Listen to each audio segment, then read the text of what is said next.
Hi, I'm Valerie Cleary, Athletic Director at Portland State University, and I'm here today for Athletic Director U. And I have the pleasure of speaking with Marie Tuite from San Jose State University and Lynn Hickey from Eastern Washington University. And we're going to be talking about organizational leadership today. So thank you both for being here. So as a new leader, I would say, in college sports, I have the privilege of working with Lynn every day, almost, depending upon what our schedule's like, in our conference. And I am so honored to be here to talk to two veterans from the field about organizational leadership. So I have a list of questions for you all. Are you ready? Yes. Okay. All right. So we're going to just start off easy. In your opinion, what are the key components of organizational culture? Well, can I just say what an honor it is to be sitting next to this person here? I mean, I've known Lynn for a very long time, and she was like so totally cool before it was cool to be cool in athletics, to be a female in athletics, but all the way back to her days at Texas A&M. So I'm a little nervous because I'm sitting next to her. She is just saying that because she doesn't want to answer the question first. Nice try, Marie. Yeah. Go back to the question. You know, organizational structure, I think we all kind of have a unique situation because we all became athletic directors at institutions where we had served as the interim, or we had a little bit of time at those institutions. And I think that's a little bit of a different situation for athletics directors as opposed to someone who's new and comes right in. You know, I was at San Jose State for 7.5 years before I became the athletic director. So I think the staff had a pretty good pulse on what my expectations were. But once you become the athletics director, you got to talk about it a lot. You got to talk about your expectations. You got to talk about your core values and what's important to you. You know, the word culture gets used a lot these days. It's a little bit like the word innovation.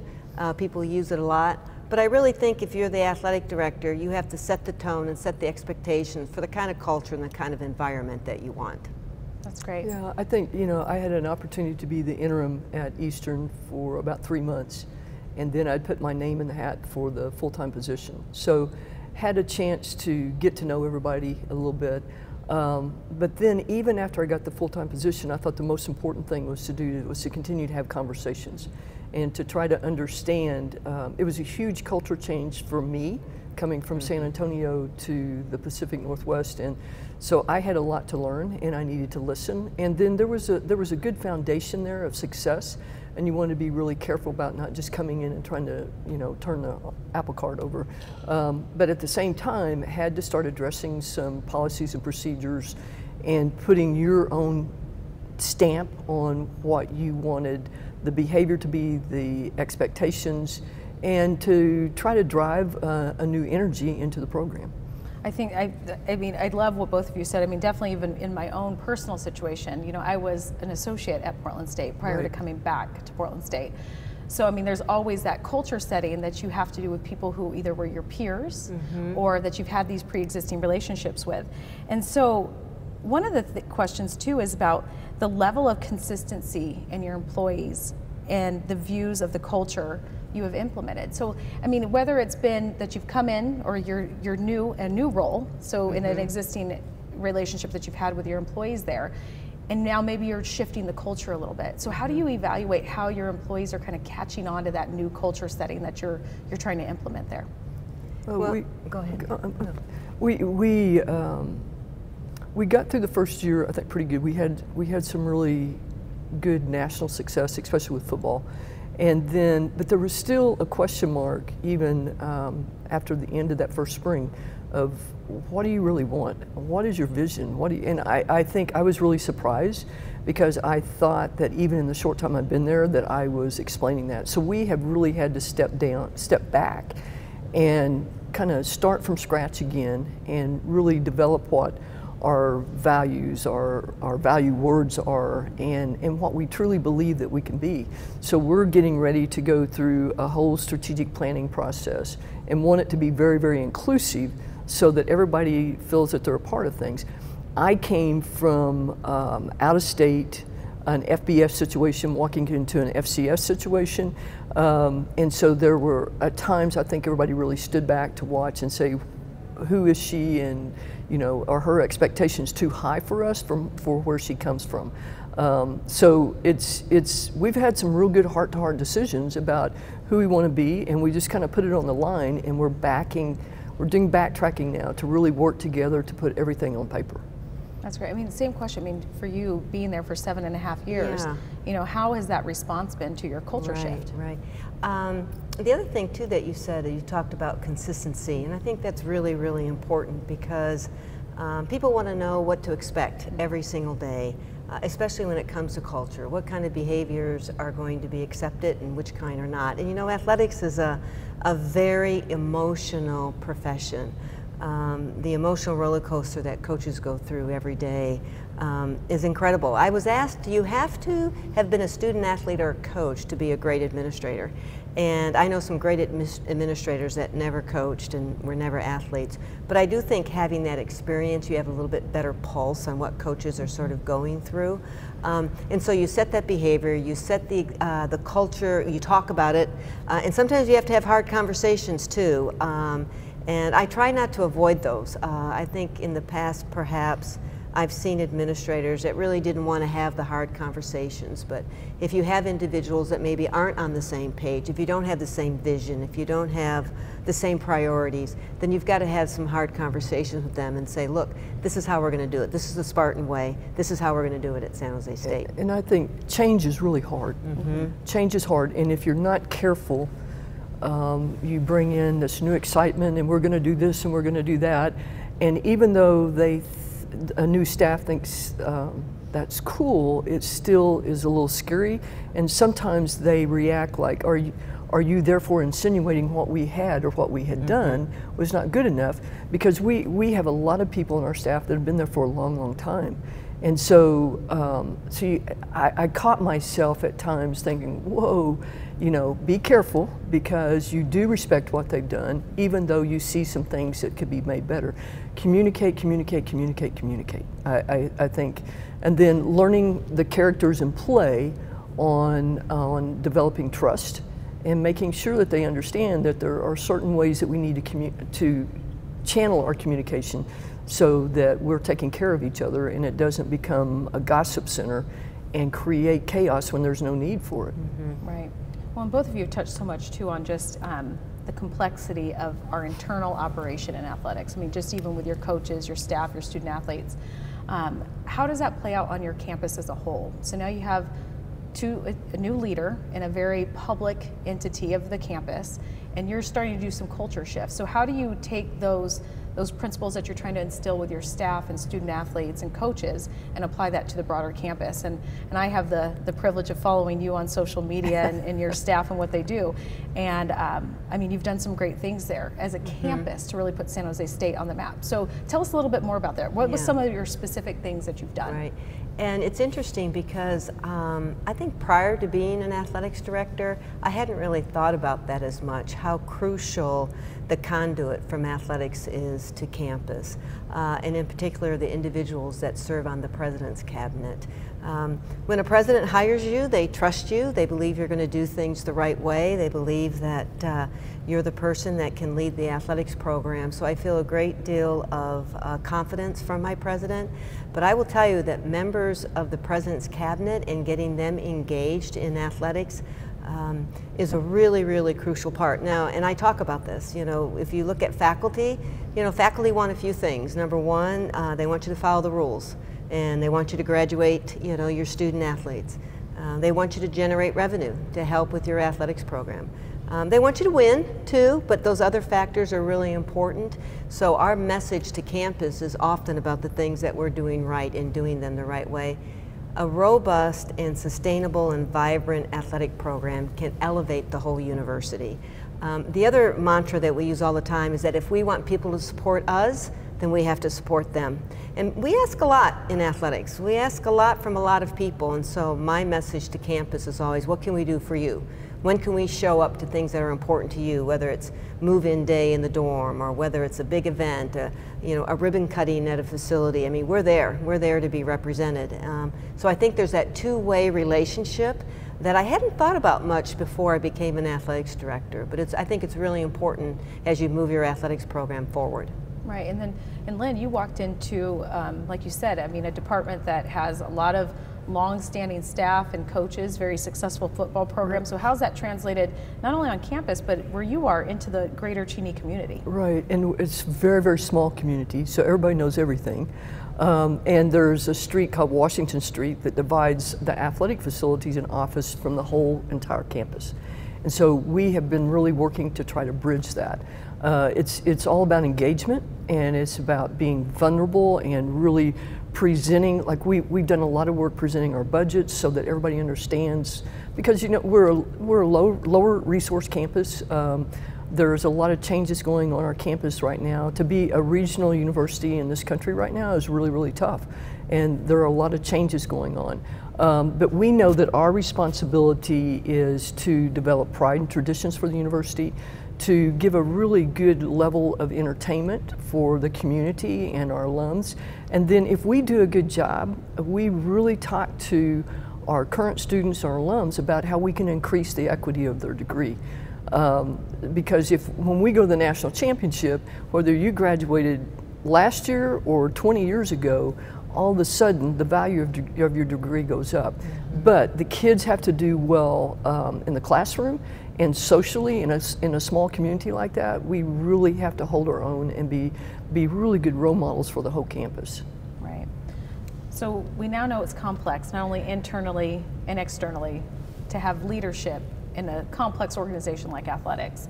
Marie and I were talking about this out front, and just the critical nature of hiring. And so when you're hiring and looking for coaches, your administrators, how do you work through that hiring process to make sure that they're in alignment with the culture you are starting to create or have established at your institution? First of all, anytime you hire a position, it's really hard work. And so you want the very best person that fits into, you know, the whole setting there, but you also want to be very, very inclusive and to have diversity and to work hard to find those pools that you can bring into your staff and continue to grow that. But it's a lot of work, it's a lot of phone calls, and you know, with our HR process on campus, it's very important that we use a committee process and that we have the right people that are on the committee that are really going to do the research and help us to move forward. But lots of phone calls. It's kind of like when you're recruiting. You just don't talk to the head coach about the high school kid. You talk to the janitor in the hallway and the secretary in the office. If you've really got to do your homework. But trying to fit all that together, and sometimes it's just like recruiting. You think you've made the fit. It's not until you actually have them in that working relationship that you find out. But if you do your homework and work hard, chances are you're going to make a good hire. Mm-hmm. And I think by far, I think hiring is the hardest thing we do. You either solve problems or you can create them. That's a good point. And it's interesting because, as Lynn was saying, it is hard work. It is all hands on deck. And what you and I were talking about was how sometimes you think you hit a home run and it wasn't a home run, and sometimes you might hold your breath a little bit and they turn out to be, you know, hit the grand slam kind of hire. You know, I hope that when I do a hire, I like when I am able to say, that's my guy, or that's my gal, that's my person. Like, that everything that I'm looking for, and you never get everything that you're looking for, but the things that are really important to me, I think this person can come. And there's a great sense of responsibility in hiring too, because they are going to be, you know, overseeing the student athletes that we serve, and they're going to be in some ways impacting those student athletes. So you want to make sure you've got someone with a good moral compass, and that they believe in the values of San Jose State and understand the privilege it is to be in athletics, and with that privilege comes responsibility. So I probably spend a lot more time figuring out the person as opposed to what are their X's and O's that they know. Because it's an important hire. Any hire within your department is important as it creates your culture and the things that you're looking to do to move your program forward. You know, right. I've had the opportunity, I've been doing this for a long time, so I've had the opportunity to hire a lot of people. And when I look back on it, the mistakes that I made were when I relied too much on a real high profile proponent of this candidate. And I would get caught up in who sometimes was calling for them because I had a relationship with them too, versus maybe going by my gut instinct when I watch the actual candidate on campus with our people. So I think, you know, you've got to use your intelligence on hiring people, and then once again, making sure that you've seen them interact and you know that they're going to be a fit. I think too that, especially when it comes to coaches, I've kind of always wanted to hire a coach that was an athlete themselves, because I think that they understand the competitiveness, but not all great athletes make great coaches. And I would agree with Lynn that maybe sometimes I've depended on the sense of the committee a little bit when I've been a little bit torn. But you know, for every hire you make that maybe didn't go the way that we thought, you know, you make a hire and you just go, wow, boy, I hit that thing. I mean, I got that one right. So it's just kind of the nature of the business a little bit. Well, I think even just what you all were saying just now about just the importance of hiring, I mean, it truly, each person you bring into your organization can have an impact, good, bad, or indifferent, on the culture that you're trying to set. And we know that we are very much a culture of wins and losses, and not necessarily just on the field, but in what we're doing fundraising wise or student athlete success. So how do you think you have created a culture where your employees, coaches, or staff know that they're hitting the mark with being in alignment with the culture expectations that you have? I think in our situation right now, if I need to be totally honest, I think we're still trying to determine what culture we want, and then the whole evaluation process of starting off the year of really, once you determine what your values and your expectations of the department are, then to really spend a lot of time in one-to-one meetings about where do you think your program is, and comparing them with their peers, and so what are the goals that you've set, and to then continue to have those conversations all year long. To not ever have that type of interaction, or to do it one time and then at the end of the year you do an evaluation and it's over and you didn't do it, doesn't work. So it's constant interaction and communication. We've worked very hard about assigning more senior administrators as sport supervisors, so that there's more day-to-day interaction with our head coaches and a sports supervisor, and they're getting constant feedback. So, and once again, if a difficult situation comes up, don't let it go on for a long, long time, and then you penalize that person at the end. It needs to be confronted head on when it happens, so that you give them a chance to improve. The worst thing you want to have is one of your coaches to not be successful.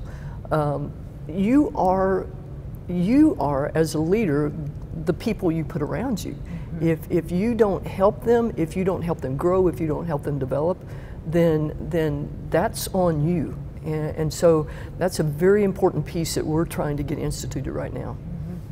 I think too, I meet with every person that gets hired in our department, every entry level, every assistant coach, and I tell them three things. First thing I tell them is I really want them to have fun at San Jose State. I want them to come to work and be excited. But you're such a boring person, I don't know how that would happen. Number two, I tell them we're going to follow the rules, and we're going to do it the right way. Because just like I said, we can elevate a university. If you don't do it the right way, the exact opposite can happen too. And then the third thing I tell them is, you know, you got to have a little zip. You got to be all in. I mean, San Jose State, it's a wonderful place, and it's a hard place, and we've got to roll our sleeves up and get after it. And that my expectation is that they're going to be all in. And I think that really helps, at least because if you're hiring, you know, we're a pretty large athletic program, and we've got 500 student athletes and 22 programs. And I think as you start working through that cycle, then people kind of understand a little bit about what it is that you want. But I think Lynn is right. If there's one thing that maybe I haven't done as well, is when I see a problem, nip it right away. You know, I kind of give people the benefit of the doubt, and sometimes I can be a bit too trusting. I think, and those times can a little bit maybe come back and create a difficult situation for you that you have to then kind of manage out. Whereas if you had addressed it earlier, perhaps you would have been able to get it on the lane that you wanted in. And occasionally you have an opportunity to kind of set an example with a situation that happens with another coach. But I think the other really important thing is to lead by example. I try to be at every event, and I'm going to be the first one at the dressing room door or on the court or whatever to tell the coach, you know, good job, or if it's a bad night, hey, we're okay. That's okay. Take care of the kids. They need to see you there, because I think it's really hard for them to follow you and be excited about expectations and whatever if you're not involved and engaged with them. It's a lot of hours, but that's what we're there for. They touch the kids more than we can, and that's so important that we have to touch that group of coaches. Right, it's just that trust and rapport building, you Yeah. know, that we preach all the time. Yeah. So we're at the Women Leaders Convention, and there's a lot of young professionals, rising professionals that are stepping into leadership roles. So what would be your one piece of advice for leadership in these complex organizations for those that are taking that next step? Ooh. Well, I have a couple. I was on a panel a little bit ago, and I've been coming to these for a long time. And I remember Joan Cronin a long time ago said, you know, if you stop learning, you stop leading. And I have used that line my whole career. And I compliment all the people that are here at the convention, because I've never walked away from a convention where I didn't learn things that actually helped me to be a better administrator. But for young women, and maybe this is my own situation, and that I never imagined that I could be an athletics director. I didn't see a real path of opportunity often, is that I would tell them to believe in themselves, that if they want to be an athletics director, they can. Now, you can't just believe, you know, you also have to take action. I tell the story that my son believed he could pass chemistry, but he didn't take action.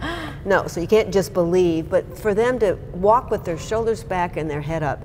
You want to be the athletics director at San Jose State, you can. It's a lot of work, and I think what Lynn was saying, and you know, this is a lot of work. We love our jobs, and they're really hard, and you got to roll your sleeves up and again and be all in. So I would tell them to believe that they could be the athletics director at San Jose State. Belief, that's a good one. And I think the other thing is for them to understand what leadership really is. I think often the young ones think, well, I want that title, and then everybody's going to wait on me and, you know, pull my car up, or, you know, bring me my tickets, and, you know, that's not how it works. When you're the leader, for me, the important thing is to be an effective service leader, that you're there to take care of all those people. And so the amount of time and energy that you do, and sometimes it's doing the little things that they wouldn't even expect you to be there for, is extremely important. And that, you know, it's hard work. It's a commitment.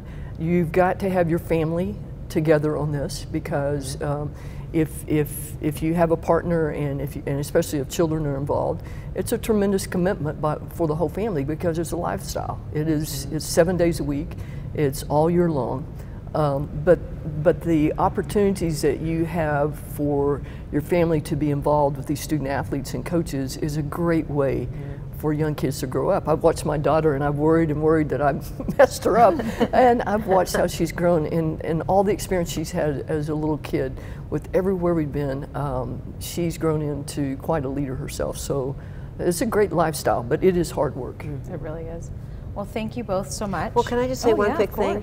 I want to talk about you a little bit, because yes, we've watched you from afar, and you're just doing a great job at Portland State. It's been fun to follow you, so congratulations on all the things that you're doing. And by the way, I think it was kind of national news that Lynn grabbed a $5 million donation for her football facility. It's a great story. But I'm trying to chase after her. She has a brand new basketball arena, and we don't have that, so we're all trying to keep up with each other. And I think, you know, one thing that Lynn and I are so very fortunate with, especially in regards to leadership, is, you know, we're in the Big Sky Conference that right now has the most female athletic directors in Division I. So each and every day I'm thankful that I get to meet folks like Lynn and Debbie Coram, and just have so many great role models, and just people you could call up and just vent with, and also say, here's the challenges, because the roles that we play on our campuses are very unique, and I think we make them even more unique, the fact that we're women in that role. Well, and I think the other thing that's really cool is our student athletes, you know, they see someone that looks like them in front of them. I think that's going to open up a door for a lot of our kids. But kudos to our presidents in our league that have had the forethought to open the door and be inclusive and give us an opportunity. Well, great. Well, thank you both for being here, and we thank Athletic Director Yu for giving us this platform to talk about women leadership and organizational culture. But thank you both, and enjoy the rest of the convention. All right. Thank you.